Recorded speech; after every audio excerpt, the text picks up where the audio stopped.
The morning Elspeth Crane was thrown out of the only home she had ever known.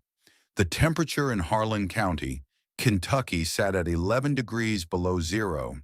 She was 15 years old, barefoot in a pair of stockings worn so thin they might as well have been cobwebs, clutching a flour sack that held everything she owned in this world.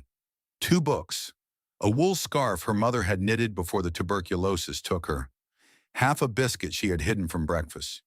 Beside her stood her brother Ezra, 10 years old, shivering so hard his teeth sounded like river stones clicking together.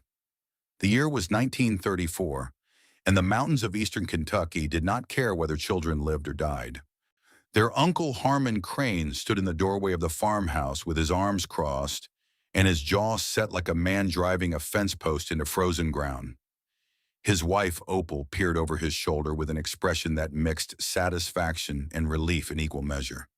Harmon pointed one thick finger at Elspeth. "You think you're better than everybody. You think your books and your big ideas make you something special. Well, I'll tell you what you are. You're a mouth to feed that don't earn its keep. And you're done feeding here." Elspeth did not cry. She had not cried since the night her mother died in the back room of the same farmhouse 2 years earlier. While Harmon and Opal argued in the kitchen about who was going to pay for the burial, Elspeth had learned something that most people do not learn until much later in life. If they learn it at all, tears are a language, and some people do not speak it. She reached down and took Ezra's hand. His fingers were already going numb. "What about the boy?" Opal asked from behind her husband. Harmon hesitated. Ezra was young. Ezra was male. Ezra had never corrected anyone about anything, but Elspeth spoke before he could answer. "He comes with me." And she turned and walked into the snow, pulling her brother behind her before Harmon could decide otherwise. 7 years later, that same man would travel through a blizzard to find Elspeth Crane. He would stand at the entrance of something she had built with her own hands in the heart of a mountain, and he would beg her to save the lives of his grandchildren. But that morning, all Elspeth knew was that if she stopped moving, so she and Ezra would freeze to death before noon. To understand why Harmon Crane threw two children into a killing winter, you have to understand what kind of child Elspeth was, and what kind of world she had been born into. Her father, William Crane, had been a coal miner who could recite poetry, a dangerous combination in Harlan County. Men who worked the deep seams were supposed to be silent and strong. They were not supposed to read books by lamplight or teach their daughters words like metamorphosis and constellation. William died in a shaft collapse in 1929 when Elspeth was 9 years old. The company sent a man to deliver the news. He stood on the porch for less than 2 minutes. He did not remove his hat. Elspeth's mother, Catherine, had been a school teacher before her marriage. Even as the consumption hollowed her out from the inside, she made Elspeth read aloud every evening by the light of a kerosene lamp. "Your mind is the one thing nobody can take from you," Catherine told her daughter in the last coherent conversation they ever had. "Everything else, money, home, people who love you, it can all disappear. But what you know, what you understand, that stays." Catherine died on a November evening in 1932. The leaves had turned, but not yet fallen. Elspeth was 12 years old. Ezra was 7. They were placed in the care of Harmon, their father's older brother, and his wife Opal. The couple took them in, not out of love, but out of obligation. The community was watching. What would people say if they turned away their dead brother's children? Harmon was a hard man, made harder by the Depression.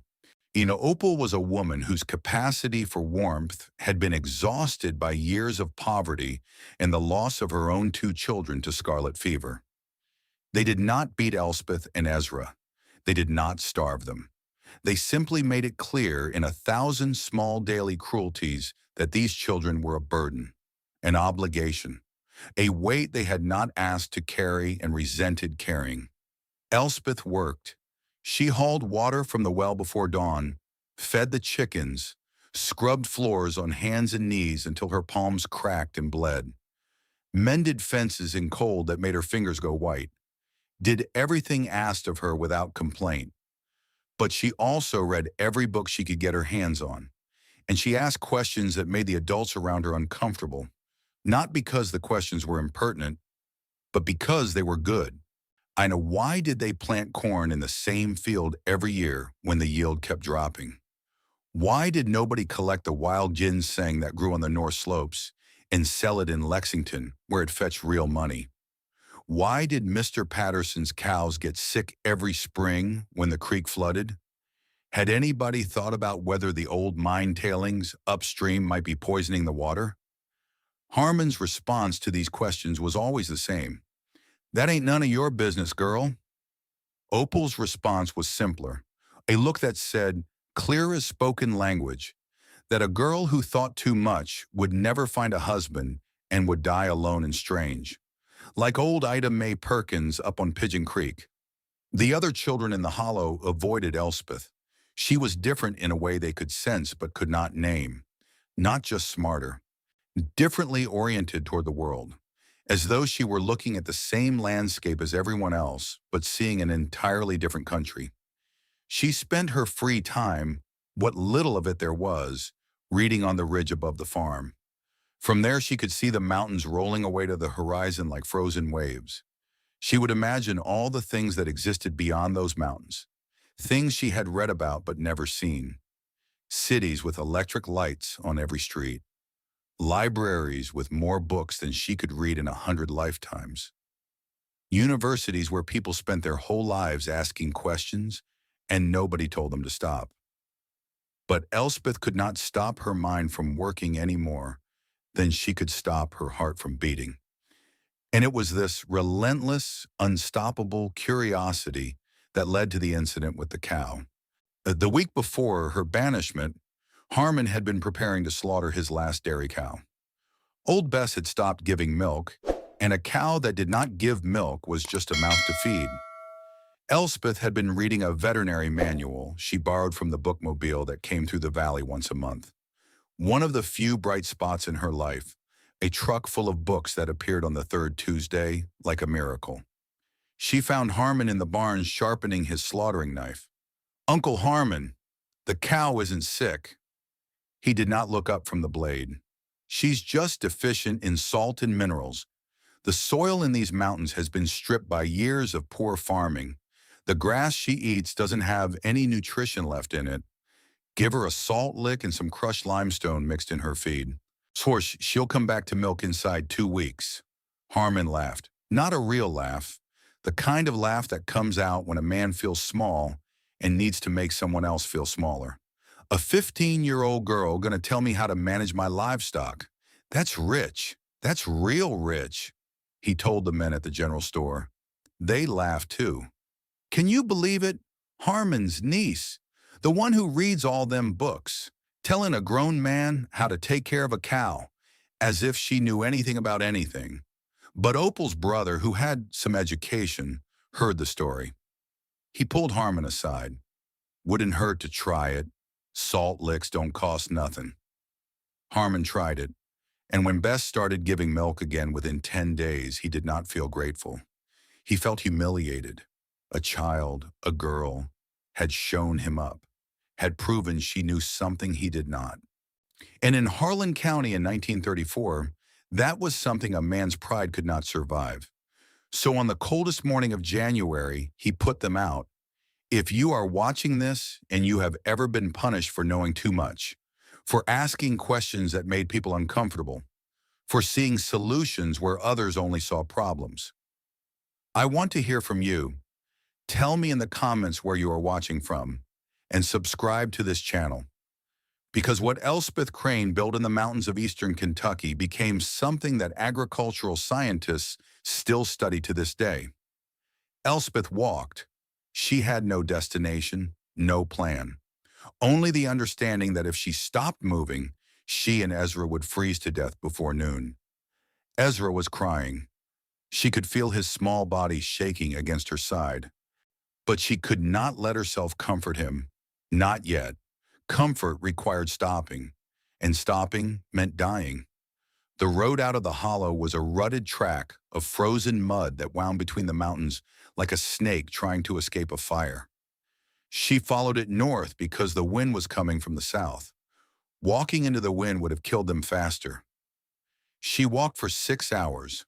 Her feet went from burning to numb to something beyond numb. A strange absence, as though her body had simply decided to stop reporting from that region. She gave Ezra the half biscuit. He tried to share it with her, but she shook her head. You need it more than I do. You're still growing. She wrapped their mother's scarf around his feet, then around hers, switching every quarter mile to try to keep some feeling alive in both of them. The mountains rose on either side of them, like the walls of a church built by a god with no interest in mercy. By afternoon, the light was already failing. January in the Kentucky mountains gives you perhaps 8 hours of usable daylight, and they had burned through most of them. Elspeth was following a creek now. She had read somewhere that water flows toward civilization. It was the only strategy she had. Ezra had stopped crying. He had stopped talking. He walked beside her like a small ghost, putting one foot in front of the other through pure animal instinct. The creek led them through a narrow gap between two ridges. The water was frozen solid, but she could see the path it had carved through the rock over centuries. And on the other side of that gap, she found what would become her salvation. It was an abandoned homestead, where set into the south-facing slope of a mountain hollow. The cabin had collapsed years ago. Nothing left but a stone chimney standing like a broken finger pointing at the sky. But behind the cabin, built into the hillside itself, was something remarkable. A series of stone-walled chambers dug directly into the mountain. Root cellars originally, maybe 4 of them, connected by low passageways with heavy timber doors that had somehow survived the years. The previous owner, whoever they had been a serious farmer, someone who understood that in these mountains you did not fight the earth. You worked with it. The chambers were deep enough that the earth's own warmth kept them above freezing, even in the dead of winter. Elspeth could feel it the moment she ducked inside, a change in the air, went from killing cold to something merely uncomfortable. She pulled Ezra in behind her and kicked the timber door shut. We're going to be okay, she said. She did not know if it was true, but Ezra needed to hear it, and maybe she needed to say it. They survived that first night by curling together on the dirt floor, wrapped in every scrap of fabric they possessed, their bodies pressed so close they might have been one creature. Elspeth did not sleep so much as drift in and out of consciousness, her body fighting a war between exhaustion and the survival instinct that kept her shivering. Shivering, she knew from her reading, was good.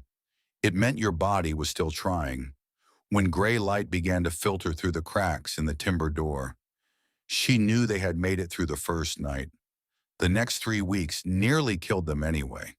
And there is a difference between reading about survival and living it.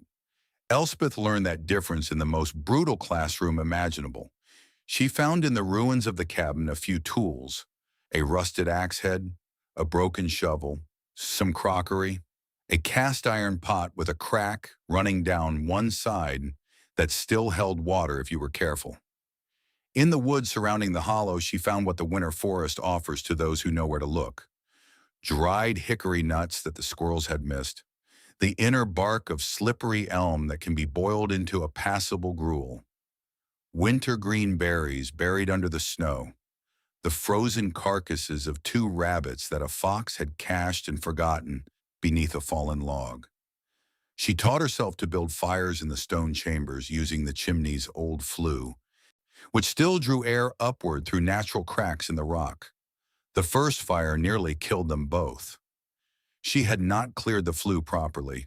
Smoke filled the chamber so thick she could not see Ezra, though he was right beside her. They stumbled out into the cold, coughing, eyes streaming, and she thought for a moment that she had survived everything only to suffocate them both through stupidity. But she learned. She cleared the flue. She built smaller fires. She figured out how to coax flame from damp wood and how to bank coals so they lasted through the night. She melted snow for water and boiled it in the cracked pot. She rationed everything with the precision of a person who understands that the margin between survival and death is measured in calories. Ezra got sick during the second week, a fever that came on suddenly and climbed so high that his skin felt like it was burning from the inside.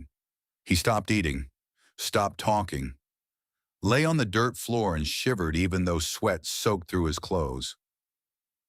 Elspeth had her mother's notebook, the one Catherine had kept, filled with remedies passed down from her own mother.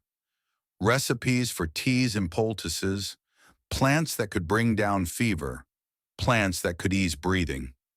She found willow bark in the forest, brewed it into a bitter tea, forced it down Ezra's throat a spoonful at a time. She stayed awake for 3 days, watching his chest rise and fall, talking to him even though he could not answer, telling him stories about the places they would go when spring came, the things they would see. On the 4th day, his fever broke. He opened his eyes and said her name. When Elspeth let out a breath she felt like she had been holding for years. It was on the 19th day, when she was exploring the deepest of the root cellars, that Elspeth made the discovery that would change everything. The back wall of the 4th chamber was not stone. It was earth, packed clay and rock that had been placed there deliberately, not a natural formation. Elspeth dug into it with her broken shovel. The work was slow. Her arms ached. Blisters formed on her palms and burst and formed again.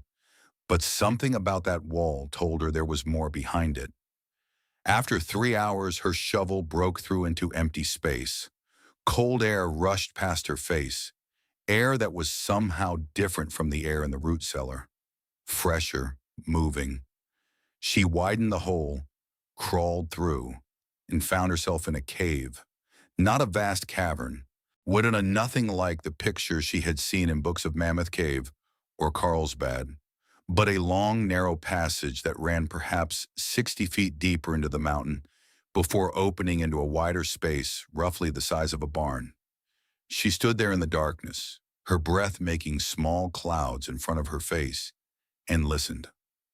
Water. She could hear water. She went back for a torch, a piece of wood wrapped with cloth and soaked in the fat she had rendered from those frozen rabbits. It gave a flickering orange light that threw shadows against the limestone walls.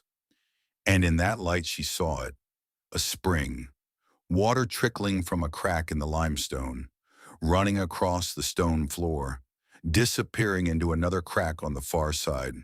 She knelt beside it, cupped her hands, drank. The water was cold, clean, and something else. She touched the stone beside the spring. The stone was not cold, not truly cold. It was cool, the same temperature as the earth deep underground, where the seasons never reach, around 55 degrees, year-round, no matter what happened on the surface.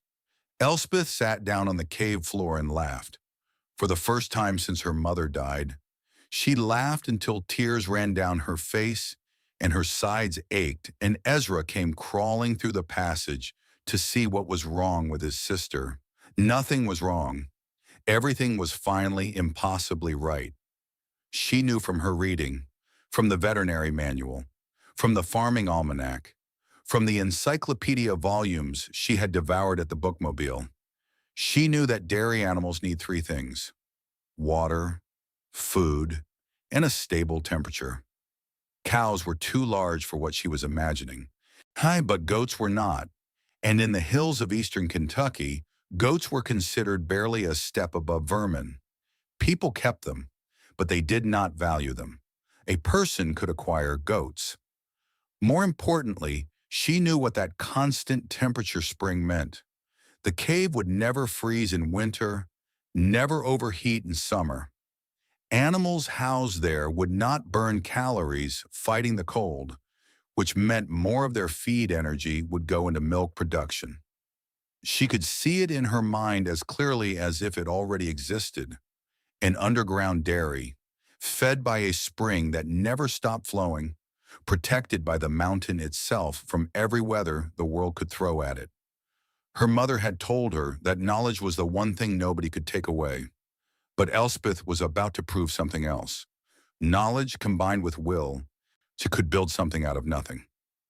Over the following months, as winter broke into a grudging spring, Elspeth began to build. She cleared the root cellars and reinforced their walls with stones she hauled from the creek bed. She widened the passage to the inner cave, built a ventilation system using hollow logs as pipes, running them through the earth to the surface above. She understood intuitively, and from her reading, the principle that would later be called earth-sheltered agriculture. The ground itself is an insulator. It maintains temperatures that make both plant and animal husbandry possible even in extreme climates. She terraced the south-facing slope above the cellars and planted what she could scavenge. Wild onions transplanted from the creek bank, ramps, these Jerusalem artichokes she dug from an abandoned garden 3 miles away. Ezra worked beside her every day. He was 11 now, still small for his age but determined to carry his share. He hauled stones when his hands bled, dug trenches until his back screamed, never complained, never asked to rest. "You're working too hard," Elspeth told him one evening. "So are you." "I'm older." "You're not that much older." He looked at her with their father's stubborn eyes. "You saved my life in the snow. You carried me when I couldn't walk. Everything we're building here, it's because of you. The least I can do is help build it." Elspeth did not argue. She understood something about her brother in that moment. He needed to work, needed to feel useful, needed to prove to himself that he was more than the sick child she had dragged through the wilderness. So she let him work. And together, stone by stone, they built their future. But the goats, that was the heart of her plan. She got her first 2 goats in May from a woman named Ida Mae Perkins, who lived alone on Pigeon Creek, 4 miles over the ridge. Elspeth had heard about Ida Mae from conversations overheard at the general store during her years with Harmon and Opal. Ida Mae was considered strange, a hermit, a woman who talked to animals and grew herbs that decent people were suspicious of. Some called her a witch, though never to her face. Others just called her crazy. When Elspeth appeared at her door, thin as a fence rail and brown as a walnut from months of outdoor living, Ida Mae looked at her for a long time. Well, she was 73 years old, white hair pulled back in a braid, hands gnarled by decades of work, eyes that seemed to see straight through to whatever you were hiding. "I wondered when you'd get here," Ida Mae said. Elspeth did not understand. "I've been waiting for someone like you. Someone the world threw away. Someone who had sense enough to land on their feet instead of breaking their neck." She smiled.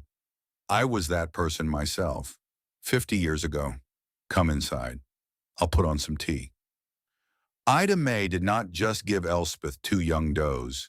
She gave her something worth more than gold: knowledge. Ida Mae knew goats the way a poet knows language.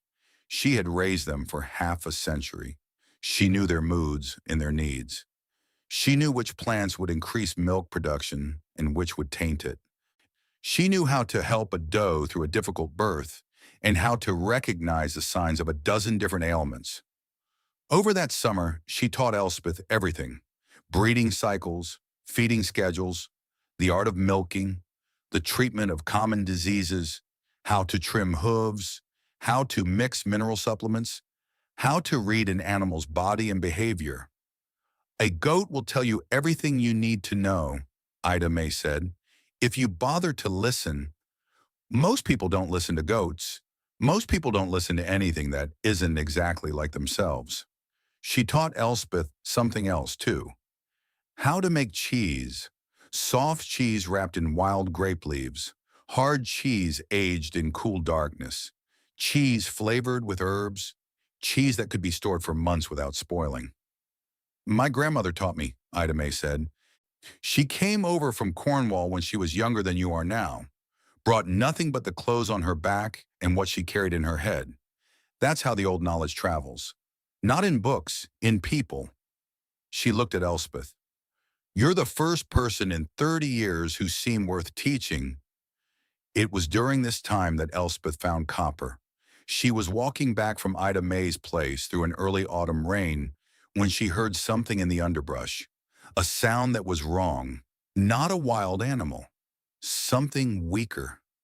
She pushed through the wet branches and found a dog, a coonhound, young, maybe a year old, lying in a hollow beneath a fallen log, barely breathing. His ribs showed through his coat. His eyes were dull with hunger and exhaustion.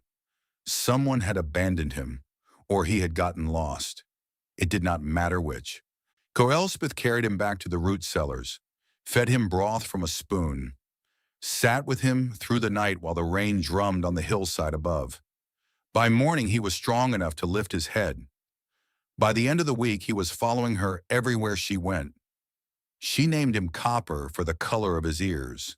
He would be with her for the next 18 years, through everything that came after.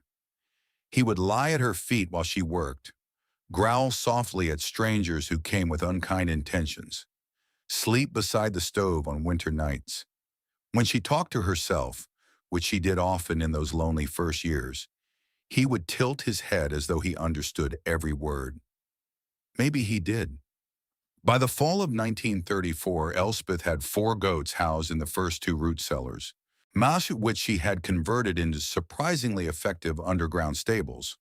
The constant temperature of the earth-sheltered chambers meant the goats did not burn calories fighting cold in winter. More of their feed energy went into milk production. She had lined the floors with straw 6 inches deep and built simple milking stands from salvaged timber. The ventilation system she constructed kept the air fresh. Cold surface air was drawn through an underground passage that warmed it before it reached the animals. Stale air rose through a separate chimney built into the hillside. The inner cave with its spring became her dairy. The spring water was perfect for cooling milk. The cave's natural conditions created an ideal aging environment for cheese. Elspeth had found a cheese-making guide in one of her library books. Thus, a tattered copy of a USDA Farmer's Bulletin on home dairying that she had borrowed and never returned. One of the 2 books she carried out of Harmon's house. She taught herself through months of trial and error. The first batches were disasters. Too much acid, too little rennet, contamination from bacteria she had not controlled for.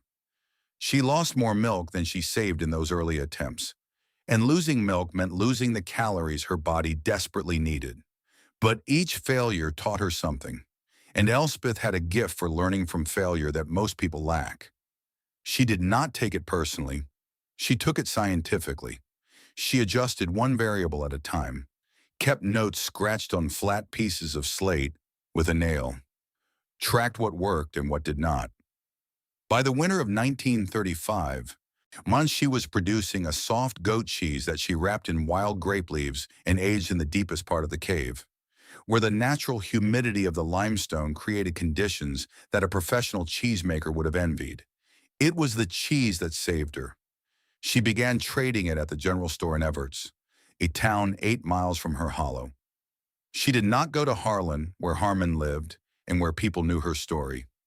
She went to Evarts, where she was just a thin, quiet girl with very good cheese. The storekeeper was a man named Herschel Pratt, 60 years old, gray beard, hands that had seen every kind of work, eyes that missed nothing.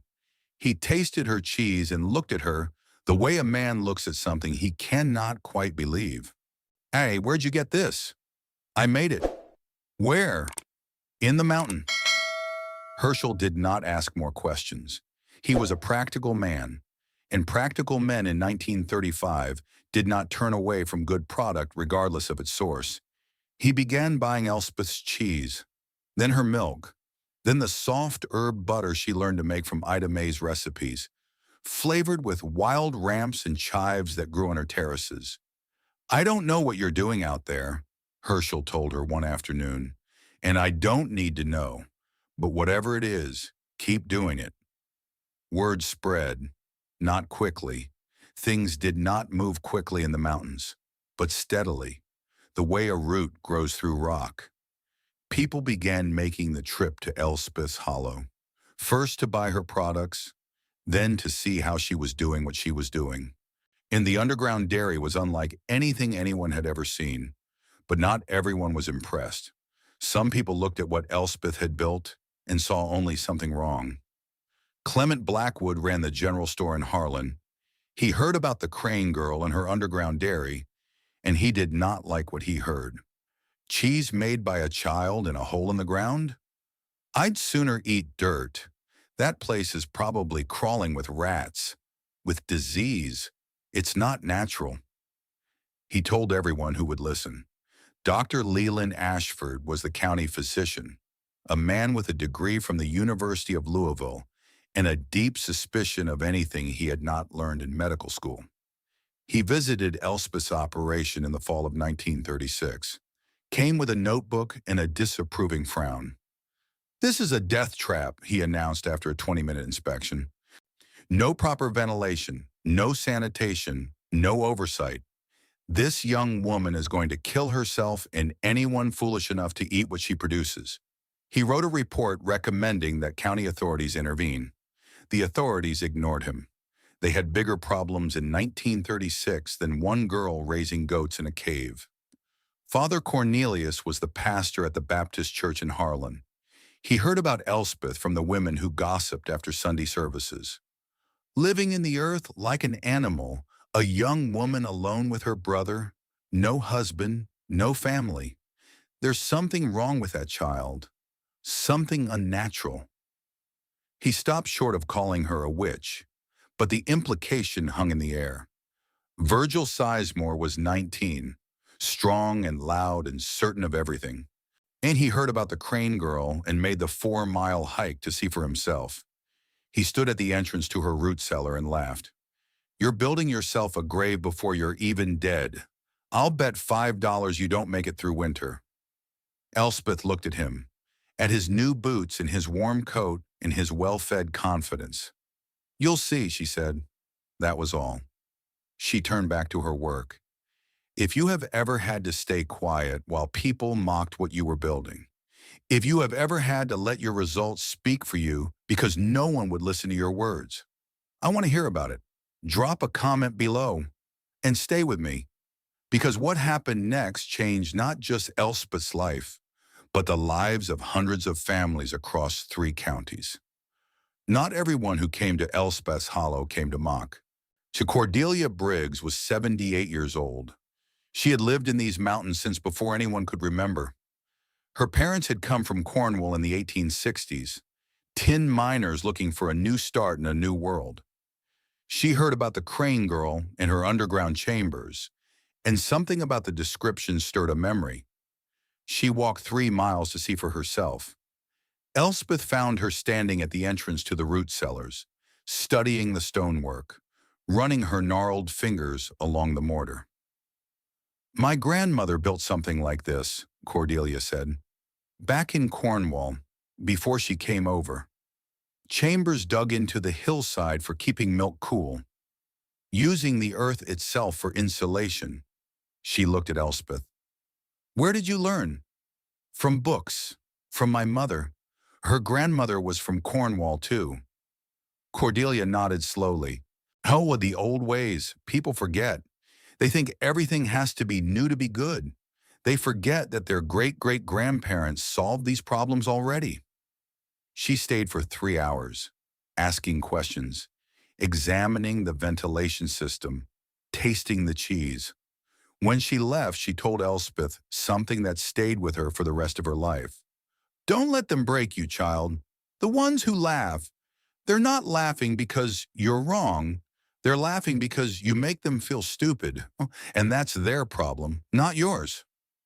By 1937, Elspeth had expanded the operation significantly.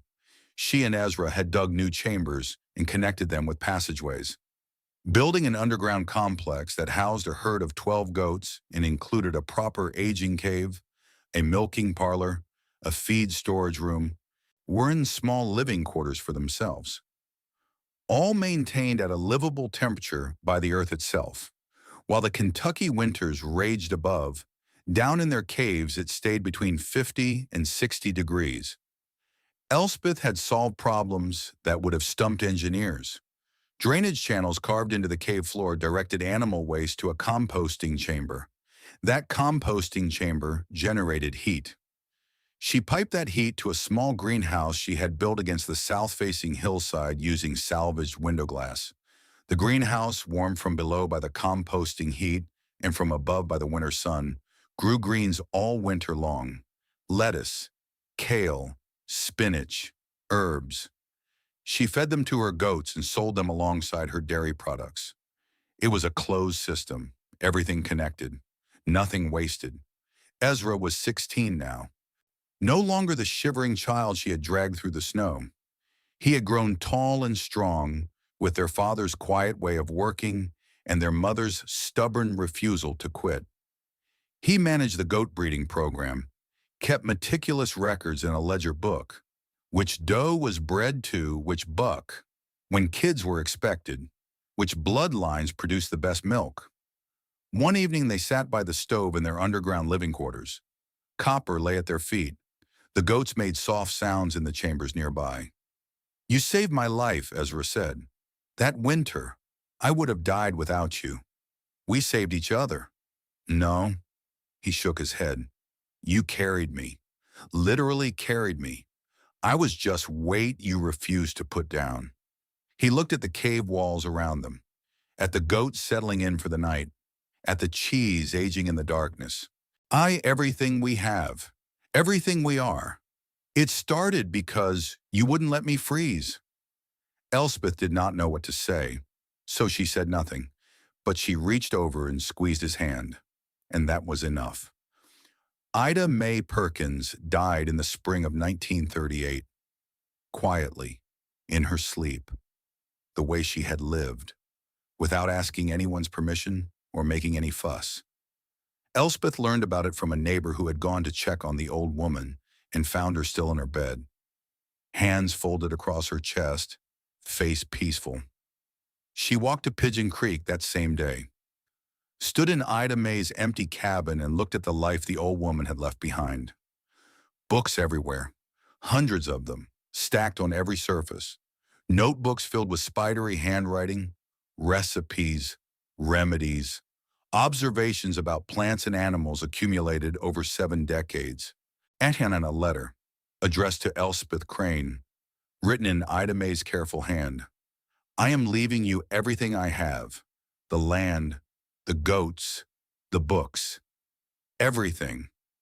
You were the first person in 30 years who looked at me and saw a teacher instead of a crazy old woman.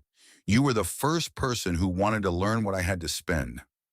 I have one thing left to teach you, and I am teaching it now by example. You do not have to live by other people's rules. You do not have to fit into spaces that were not built for you. You do not have to apologize for being exactly who you are.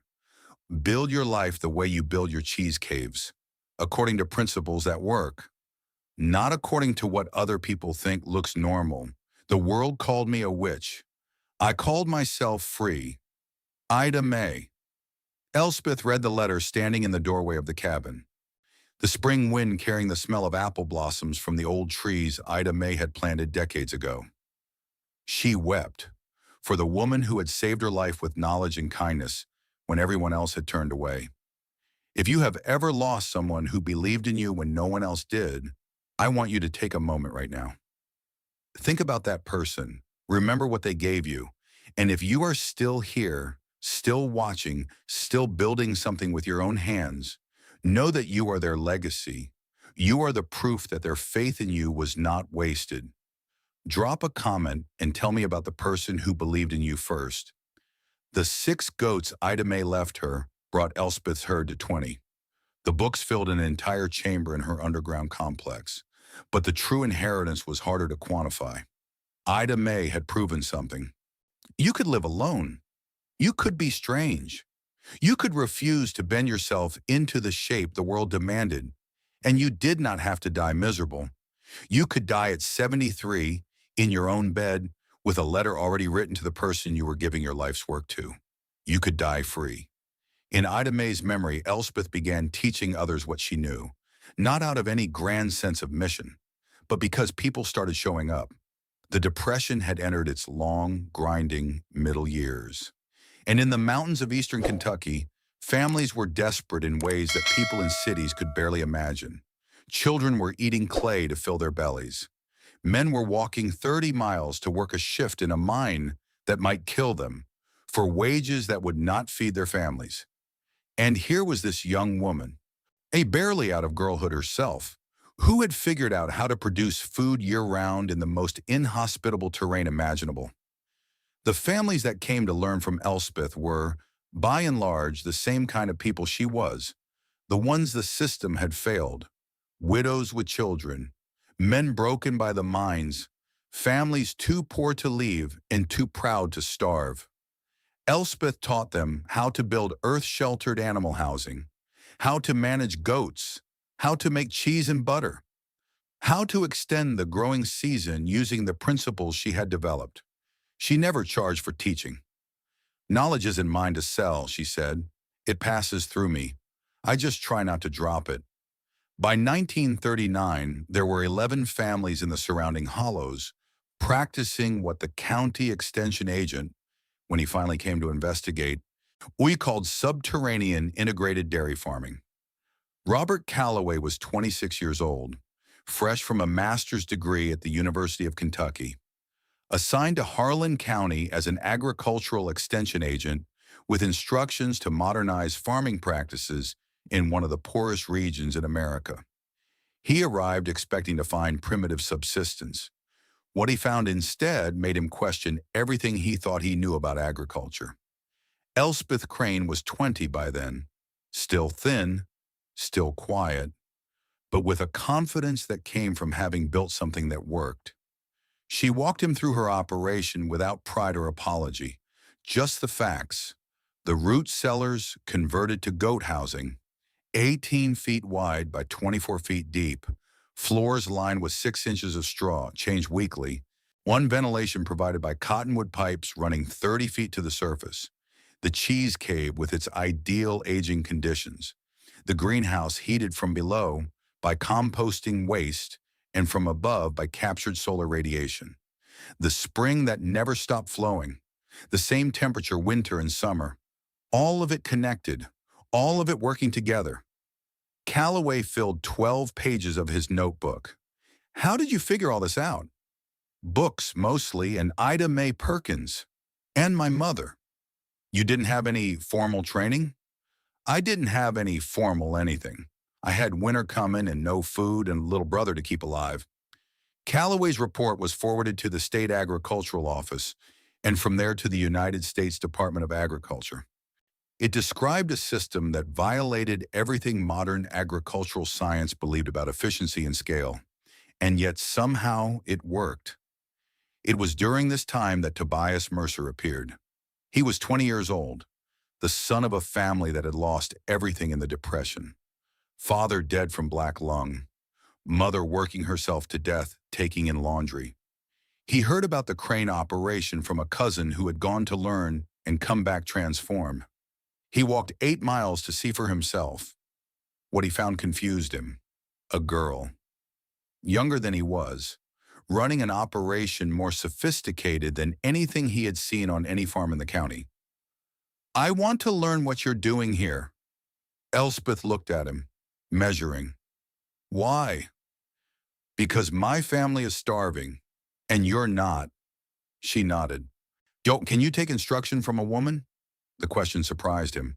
"I can take instruction from anyone who knows what they're doing." "Good. Start by mucking out the goat chamber. 3 forkfuls of clean straw for every one you take out. When you're done, I'll show you how we trim hooves." He spent a week doing work that made his back ache and his hands blister. Elspeth did not coddle him, did not make allowances for his pride or his gender. She expected competence. She accepted nothing less. On the 8th day, he was present when one of the does went into a difficult labor. 3 in the morning, Elspeth working by lamplight, her hands inside the animal, turning the kid that had gotten twisted. She saved both mother and baby, working calmly, methodically, while the doe screamed and thrashed. When it was over, Tobias looked at her differently. Where did you learn that? Ida Mae Perkins taught me, before she died. She must have been something. She was. She was proof that you could live your own way and not die alone. Something changed between them after that night. Not love, not yet, but the beginning of respect that might someday become something more. Over the following months, Tobias found reasons to stay. There was always more to learn, more to do, another fence to mend, another chamber to dig, another technique to master.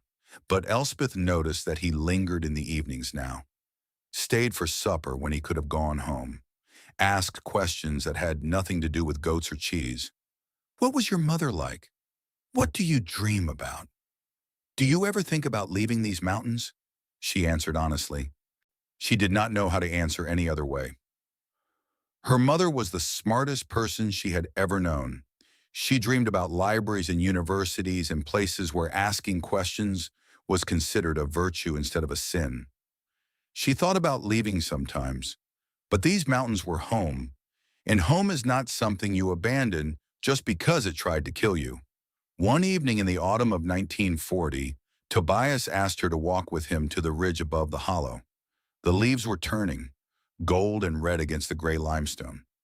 I want to build something with you, he said. Not just a farm, a life, a family, everything. She looked at him, at this man who had spent 3 years proving himself, who had never once asked her to be less than she was, and who seemed to love her specifically because she was difficult and brilliant and unlike anyone else he had ever met. Yes, she said. It was the easiest decision she had ever made. The winter of 1941 was the coldest in 30 years. But that was not what made it deadly. In January, a diphtheria outbreak swept through Harlan County. The disease hit the children hardest, as it always does. Sore throats that became swollen throats that became throats so closed nothing could pass through. Children turning blue. Children gasping for breath. Children dying while their parents watched helplessly. The families hit hardest were the ones in the most isolated hollows, the ones with the least access to food, clean water, and medical care. Dr. Leland Ashford, who 5 years earlier had called Elspeth's operation a death trap, worked 18-hour days trying to save children who had already gone too long without proper nutrition. They need nourishment, he told the desperate parents. Fresh milk, clean food, something to fight with. But it was January. The roads to Lexington were impassable with snow. The cows were dry. The stores were empty. There was no fresh food anywhere in Harlan County, except in Elspeth's Hollow, where her goats were giving milk underground at 55 degrees, where a greenhouse was growing fresh greens over a compost furnace, where a cave held wheels of cheese that had been aging since autumn. Herschel Pratt drove his truck as far as the road would take him, then walked the last 3 miles through waist-deep snow. He found Elspeth in her cheese cave, turning wheels. 30 children are dying, he said. Maybe more. The doctor says they need milk and fresh food. You're the only one who has any. Elspeth stopped turning. Where are these families? Herschel told her. A dozen hollows scattered across the county.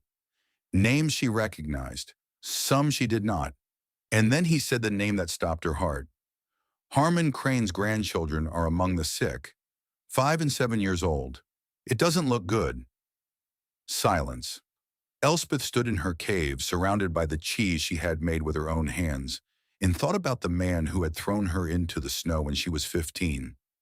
She thought about his grandchildren, whom she had never met, who had done nothing to her. She thought about her mother's voice.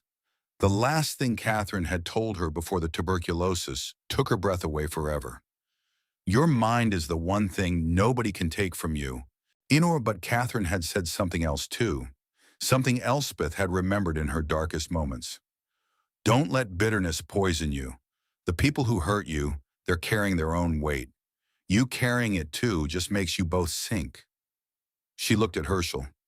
How many children total? 30, maybe more. Spread across a dozen families. I'll need help carrying everything over the mountain. She did not ask which families. She did not set conditions. She did not hesitate except for that one moment of silence when she absorbed the knowledge that the man who had thrown her into winter was now, indirectly, asking her to save his family. If you had to decide whether to help someone who had tried to destroy you, what would you choose? Tell me in the comments and keep watching. Because what Elspeth did next became a legend in these mountains. For 3 weeks, Elspeth and a team of volunteers hauled fresh goat milk, cheese, and greenhouse vegetables over the mountain to the quarantine hollows of Harlan County. The team included Ezra, now 17, Tobias Mercer, and families from the network Elspeth had built over the past 7 years. They traveled through snow that came up to their waists in places, temperatures that dropped below zero at night, wind that cut through clothing like it was not there. The milk went to the children first, warm from the goat, carried in insulated containers packed with heated stones. The cheese went to the nursing mothers who needed calories to keep producing their own milk. The greens went into broths that Dr. Ashford said were as good as any medicine he had. Barshai called her operation a death trap. He told anyone who would listen. I wrote a report recommending it be shut down, and now it's the only thing standing between these children and the grave. He said it without shame, because shame was a luxury no one could afford. Not all the children survived. Diphtheria is cruel, and Kentucky in 1941 was not a place of miracles. 7 children died despite everything, but 23 lived.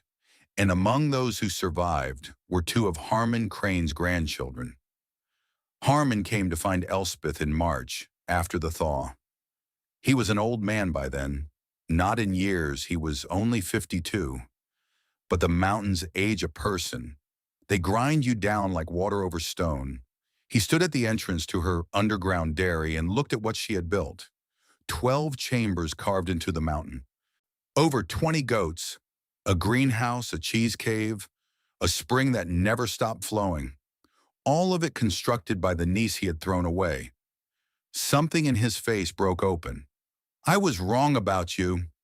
Elspeth was 22 years old, still thin, still quiet, but carrying herself now with the authority of someone who has built something that will outlast her.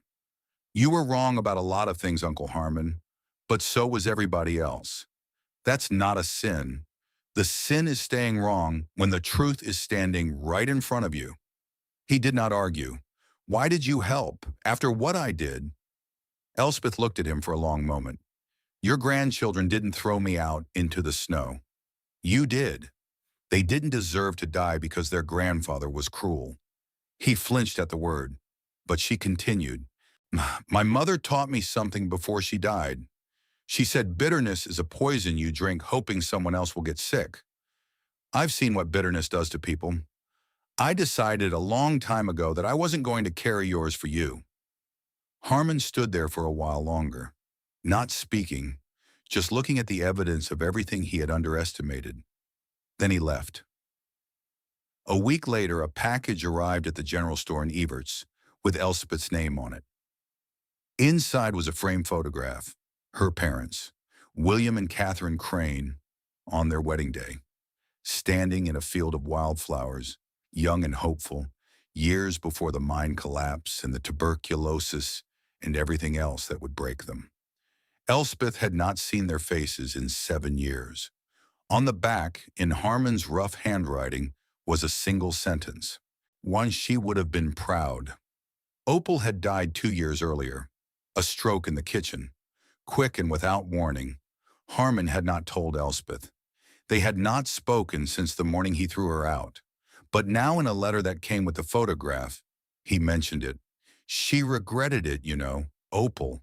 Toward the end, she used to say we should have done different by you. Elspeth did not know what to do with that information, so she filed it away. The way she filed away so many things from that part of her life, in a place where she could find it if she needed it, but did not have to look at it every day. She hung the photograph in the cave where she aged her cheese, where it would remain for the next 50 years. Dr. Leland Ashford came to see her after the crisis passed. and he stood in the entrance to her root cellar and cleared his throat several times before speaking. I owe you an apology. I called this place a death trap. I wrote a report saying you were going to kill people, and instead you saved more lives than I did. He paused. The medical establishment, the agricultural establishment. We think we know everything. We think the old ways are obsolete, primitive, inferior. And then someone like you comes along and proves that wisdom didn't start with textbooks. Elspeth did not gloat. She did not remind him of every dismissive thing he had said. Would you like to see how the ventilation system works? She spent 3 hours showing him, explaining the principles, answering his questions. When he left, he shook her hand. If you ever need a reference, call me. And I'll tell anyone who asks that you know more about keeping people alive than half the doctors I graduated with. Father Cornelius came too. He was uncomfortable, shifting his weight from foot to foot, unable to meet her eyes. I said some things about you being unnatural, about there being something wrong with you. Elspeth waited. I was wrong. The Lord works in mysterious ways. Maybe you're one of them. It was the closest to an apology he was capable of giving. She accepted it. Would you like some cheese, Father? I have some that's been aging for 6 months. It's quite good. He stayed for an hour, eating cheese, asking about her process, gradually relaxing as he realized she was not going to hold his words against him. Clement Blackwood never apologized. He was not the apologizing kind. But 6 months after the diphtheria outbreak, he started stocking Elspeth's cheese in his Harlan store, the same store where he had once declared he would sooner eat dirt than eat anything she made. He never mentioned the change, never explained it, just quietly cleared a shelf near the front counter and filled it with wheels of cheese wrapped in grape leaves. When customers asked about it, he would shrug. Sells well, good product. That was as close to an apology as Clement Blackwood would ever come. Elspeth accepted it. Virgil Sizemore found her in the spring. He was 24 now, married, father of a baby girl who had survived the diphtheria because of Elspeth's milk. He stood at the entrance to her root cellar, hands in his pockets, unable to look at her. And I bet $5 you wouldn't survive the winter.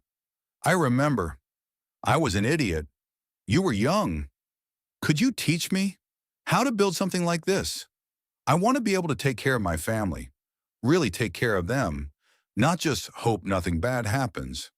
Elspeth looked at him. That $5, donate it to the school fund. Then come back tomorrow at dawn.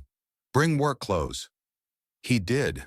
He became one of her most dedicated students and eventually one of her most effective advocates. The years after the diphtheria outbreak were kind to Elspeth Crane in the way that kindness comes to people who have earned it through suffering and work. In 1943, she married Tobias Mercer, a quiet ceremony at the county courthouse. Neither of them wanted anything elaborate.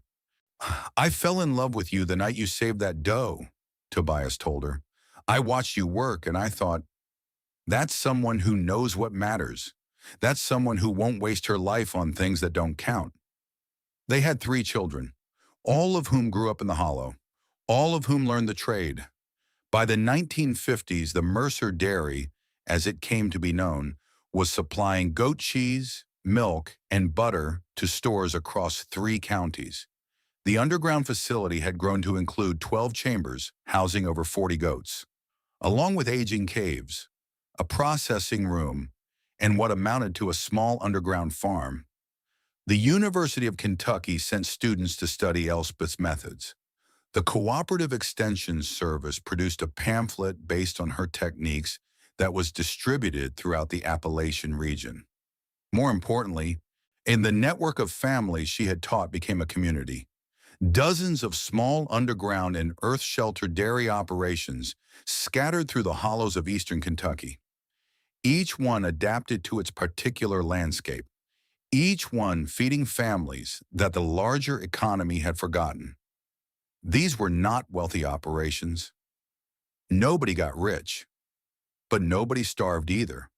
And in the mountains of Kentucky in the mid-20th century, that was no small thing. In 1978, a team of engineers from North Carolina State University came to study what Elspeth had built. They brought instruments, sensors, recording equipment. They measured temperatures and airflow and energy efficiency. What they found astonished them.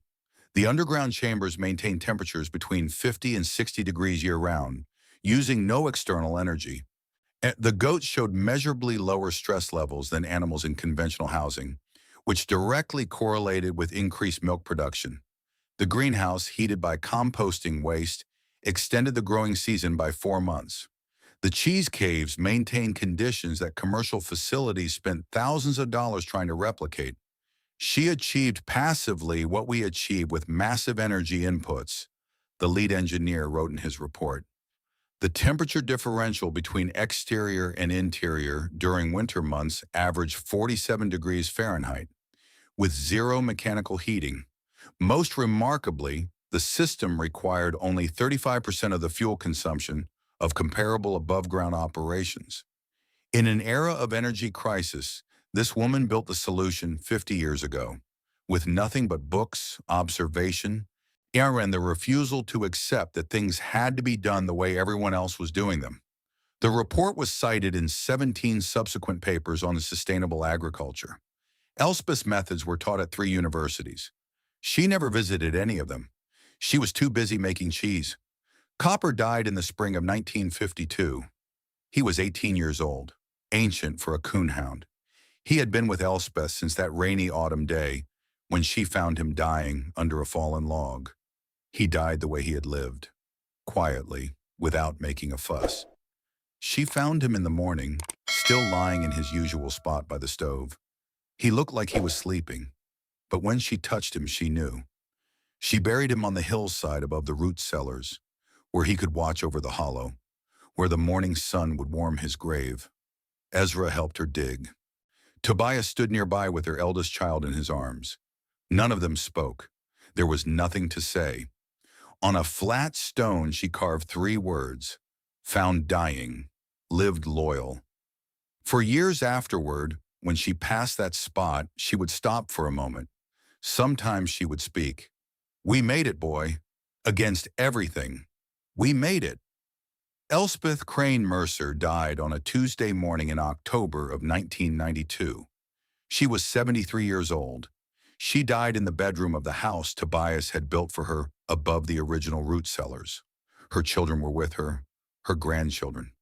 The sound that accompanied her passing was the one she had woken to every morning for nearly 60 years, the soft calling of goats in the chambers below, waiting to be milked, waiting to be fed, and they continuing their ancient cycle of need and provision that Elspeth had understood better than almost anyone. Tobias had died 3 years earlier. They had been married for 49 years. She missed him every day, but she did not let the missing stop her from working. Work was how she prayed. Work was how she grieved. Work was how she showed love. Her granddaughter Lily runs the operation now. Modern improvements, better equipment, proper licensing and inspections, but the same basic principles: earth-sheltered, gravity-fed, adapted to the mountain rather than fighting against it. The cheese is sold at farmers markets as far away as Lexington and Louisville. The university still sends students, and in the small cemetery on the ridge above the hollow, 3 headstones stand together. William Crane died 1929. Now he taught his daughter to read. Catherine Crane died 1932. She taught her daughter to think. Elspeth Crane Mercer died 1992. She fed people. There is a photograph that still hangs in the cheese cave at the Mercer Dairy. 2 young people standing in a field of wildflowers, smiling at the camera, hopeful about a future they cannot imagine. William and Catherine Crane, on their wedding day, before the mine collapse, before the tuberculosis, before everything. It has hung there for 50 years now, in the deepest part of the mountain, where time itself seems to pause.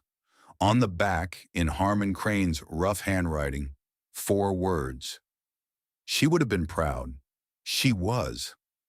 I want to tell you what strikes me most about Elspeth's story. It is not the ingenuity, though that was extraordinary. It is not the resilience, though that was remarkable too. What strikes me is the nature of the thing that got her thrown out in the first place. She was too smart. She knew too much. She saw solutions where others saw only problems. And for that, she was punished. How many times in your own life have you been made to feel that the things that make you different are the things that make you wrong? How many times have you shrunk yourself to fit into a space that was never built for someone like you? And what might you build if you stopped shrinking? Elspeth Crane did not set out to revolutionize mountain agriculture. She set out to survive. But the tools she used to survive, her curiosity, her love of learning, her refusal to accept that the world had to be the way other people said it was, those were the same tools that built everything that came after. The same mind that Harmon Crane called a liability was the mind that fed his grandchildren when nothing else could. The things that make you difficult are often the things that make you indispensable. The questions that annoy people are often the questions that need to be asked. And the places where you do not fit are often the places that need to be rebuilt entirely.